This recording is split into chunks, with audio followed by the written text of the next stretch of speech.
True War Story. I was born on July 22nd, 1944, in a beautiful city called Kunming. This city was often described to be 四季如春, which meant that the climate there was so wonderful that every season felt as nice as spring. Life was always good.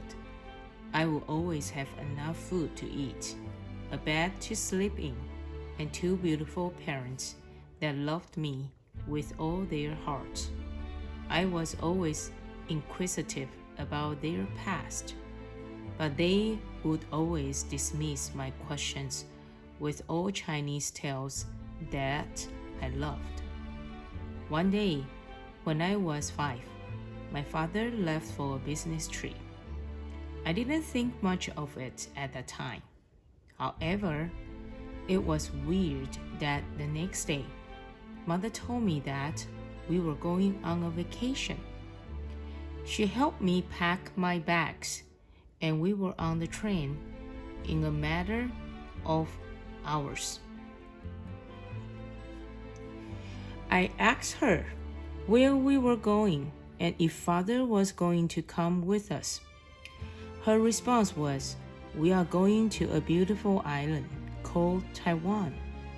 As the train came to a stop at the Shanghai port, I saw a sea of people frantically piling into a small boat.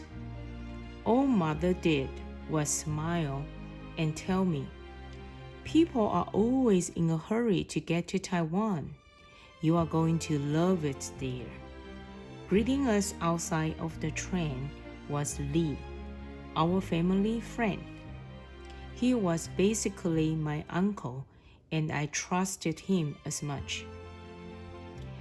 The place was crowded, so we had to shuffle and squeeze our way onto the boat, with Lee leading us and Mother behind me. I was too short to look around, so all I could do was focus on Lee and follow where he was going. I felt Mother's soft, gentle hands on my back. The entire process of getting onto the boat was chaotic, and it was only until we finally boarded when I realized the feeling of Mother's delicate hands disappeared. I frantically turned around, and behind me was a stranger nervously looking out at the sea. I always think about this moment and how my mother was literally just behind me. She was just there. Jen ran this story 1,000 times in his head and finally snapped back to reality when he heard the pilot announcing that the plane would be landing soon. He realized that he had been clutching his gold necklace so hard that an imprint of the word Chen, his last name, that was on the pendant is now on the palm of his hand. This necklace was given to him by his mother and is the only connection he has with the past, the only connection with his true identity and history. It has been 40 years since that event took place. Most of the details of what happened has been lost.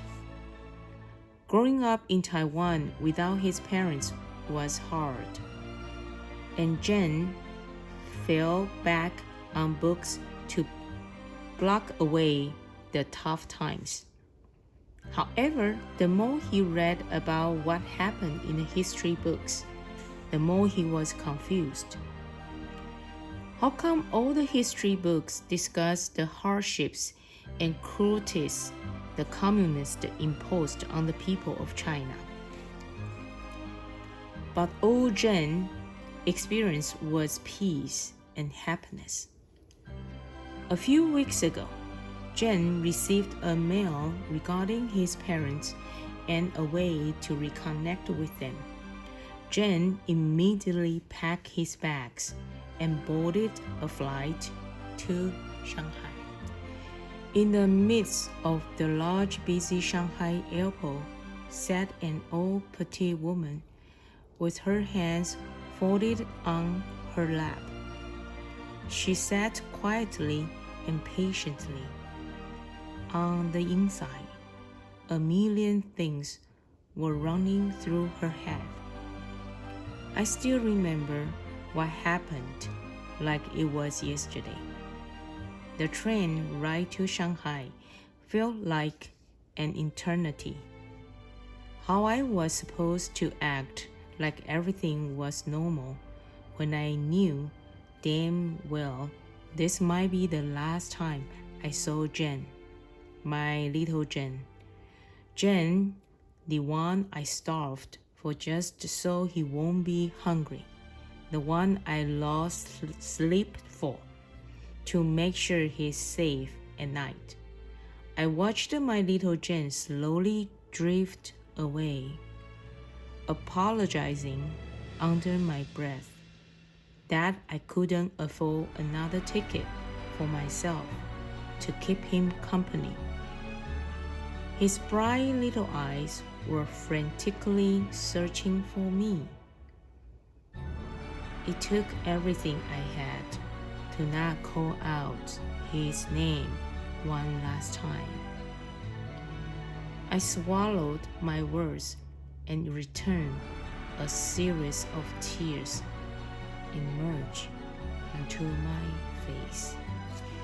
中间少了一页，所以我们直接到结尾。As the passengers slowly filed out of the gate, Jen looked around with such curiosity and awe. How can such a foreign feeling place actually be what he used to call home? Jen made sure to pull out his gold necklace from under his shirt because he was sure his mother would recognize it. Sure enough, Jen saw a calm and petite woman standing alone and looking around. They locked eyes, and the woman slowly walked up to Jen.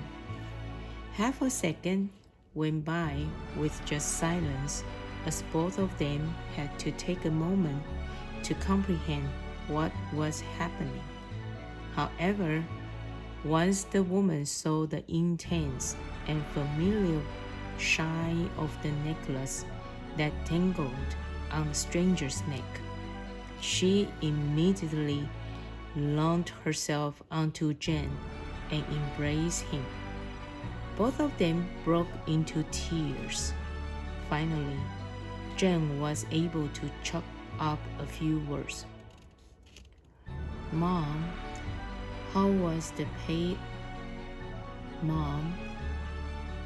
has the past few years been? Hard? Tell me what life was like.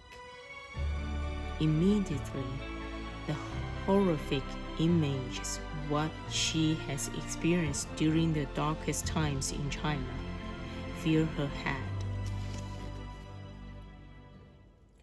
She remembered the countless bodies in town square, the cruel officers, the everlasting hunger, the sounds of sticks striking her back.